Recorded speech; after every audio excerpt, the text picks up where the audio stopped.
Mengapa Polri kelola lebih dari 1.000 SPPG MBG? Polri memiliki sekitar 1.179 satuan pelayanan pemenuhan gizi SPPG dalam program prioritas pemerintah Makan Bergizi Gratis alias MBG. Kepolisian mengklaim keterlibatan mereka merupakan dukungan terhadap agenda Presiden Prabowo. Tapi di sisi lain, langkah itu justru memantik kritik. Apa yang sesungguhnya terjadi? Pertama, dalam sambutannya di acara peresmian SPPG Polri 13 Februari 2026 yang lalu, Prabowo menyebut dengan kepolisian membangun serta mempunyai ribuan SPPG, maka Polri telah menunjukkan peran yang sangat penting. Dari ribuan SPPG itu, sekitar 411 telah beroperasi dan sisanya 162 sedang persiapan aktif, 499 sedang tahap pembangunan, serta 107 masih dalam fase groundbreaking. Mayoritas SPPG yang dijalankan Polri tersebar dari Jawa Tengah hingga Sumatera Utara. Belum cukup dengan SPPG yang sudah eksis, Kapolri Jenderal Polisi Listio Sigit berujar tahun ini 2026 pihaknya bakal melanjutkan pembangunan sampai 1.500 SPPG di seluruh Indonesia. Artinya bakal ada tambahan kurang lebih 321 SPPG dari jumlah yang tersedia saat ini. Kedua, peneliti bidang hukum Center of Economic and Law Studies Celios, Muhammad Saleh, menilai masifnya SPPG yang dikerjakan Polri berbanding lurus dengan peluang konflik kepentingan. Temuan kami menunjukkan kurang lebih 79% itu menyadari bahwa ada konflik kepentingan yang cukup besar dalam pengelolaan vendor MBG, papar Saleh. Apalagi nanti ribuan SPPG yang dikelola oleh kepolisian itu vendornya mereka yang akan menentukan sendiri.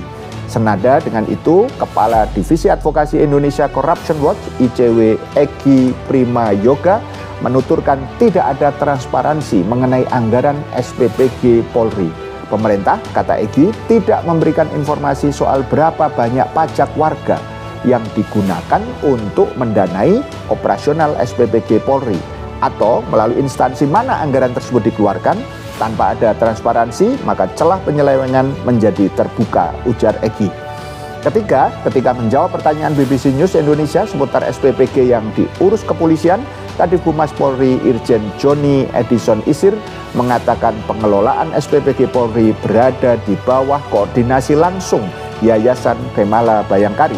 Yayasan ini, kata Isir, berstatus sosial dan merupakan bagian dari organisasi istri anggota Polri Kemala Bayangkari. Terkait penggunaan anggaran, Isir mengatakan pembangunan SPPG itu tidak memakai APBN maupun DIPA, daftar isian pelaksanaan anggaran Polri, sehingga tidak mengganggu operasional kepolisian. Lantas, dari mana dananya?